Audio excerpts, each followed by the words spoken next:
Мадина, осы аптада биология, география, тарихтардан апталық болады екен бұл. Сол сабақтар маған осы мүлдем ұнамайды. Неге олар аса қиындық тудырмайтын сабақтар ғой? Қойшы, оған қарағанда шығармашылық деңгейлері жақсы. Тарих, биология, география сабақтары ең қажетті адамға пәндер. Ой, мына маскаде шаршатты ғой. Осы COVID-19 деген шын бе екен? Өтірік сияқты маған. Неге пандемия қазір елдер дүрлігіп жатыр? Соған қарағанда ол шындыққа жанасады. Қоя берші, жүрші. Сабаққа керек. Вирус деген не? Латын тілінен аударғанда вирус сөзі «у» дегенді білдіреді.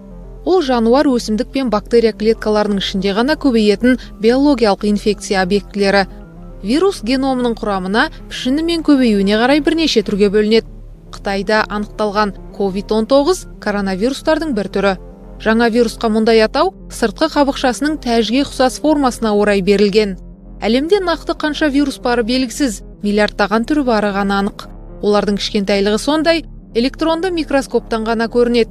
Вирустар өздігінен өмір сүре алмайтын, сүрсе де тәуелсіз тіршілігі көпке созылмайтын паразиттер.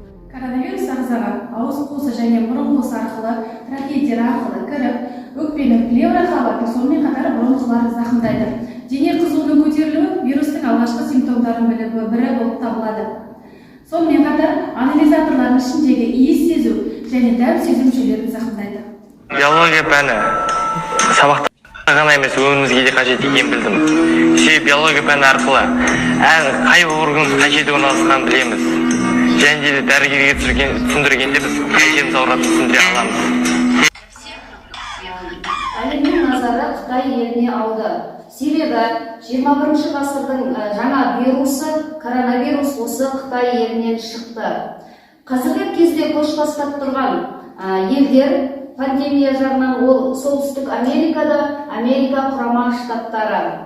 Және Европа елдерінде Испания, Италия және Нидерланды елдері. Ал оңтүстік Америка келетін болса, ол оңтүстік Америкада Бразилия елдері осы коронавирус дертінен көш бастап тұрған елдердің бірі болып саналады.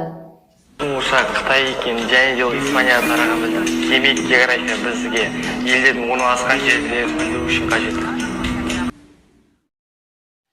COVID-19 тарихына келетін болсақ, 2019 жылдың желтоқсан айынан бастап, мына Қытайдың Хубей провинциясына кіретін Ухан қаласында теңіз өнімдерін сататын базарда белгісіз аурудың пайда болғандығы шықты.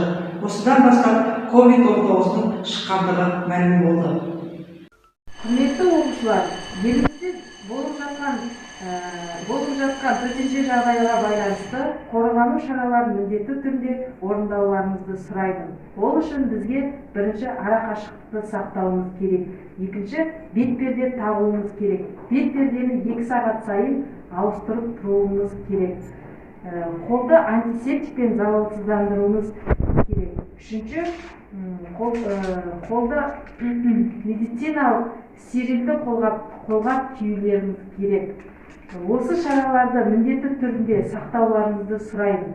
Сонда сізге ешқандай ауру жұқпайды. Дәрігерлеріміз вирусты жеңетін дәрі іздеп жатыр. Біз қолымызды жиі сабындап жуып оларға көмектесе аламыз. Себебі жылы су мен сабын вирустарды өлтіреді.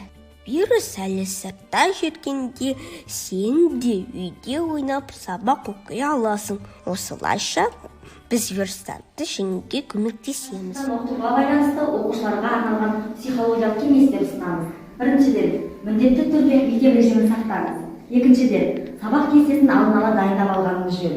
Үшіншіден, сабақ басталмас бұрын 1 сағат бұрын оянған хабарлар келген жағдайда сөндіріп қойыңыз. Бесіншіден, сабақ басталмас бұрын тамақтанып алғаныңыз жөн. Алтыншыдан, сабақ оқу барысында оқуды қатарынан емес, арасында үзіліс жасап отырыңыз. Және жетіншіден, мұғалімдермен жиі байланыста болыңыз. Жаратылыстану ғажайыптар мен пайдалы кеңестер, қызықты тренингтер, ашық сабақтар қатысқыларыңыз келсе, 1 апта бойы бізбен бірге болыңыздар!